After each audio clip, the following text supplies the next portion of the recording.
আসসালামু আলাইকুম ওরহমতুল্লাহ। কি অবস্থা ভাই বোনেরা, কেমন আছেন?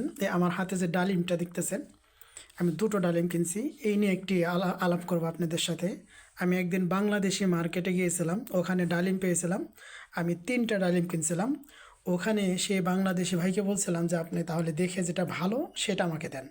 উনি কী করছে জানেন? দেখা ভালো দেয় নাই, তিনোটাই নষ্ট দিছে। এগুলো না, অন্যগুলো আপনাদের দেখায় নাই, সেদিন ভিডিওটা করতে মনে ছিল না। সে আমারে ভালো দেয় না, তিনোটা ডালিম খারাপ দিছে।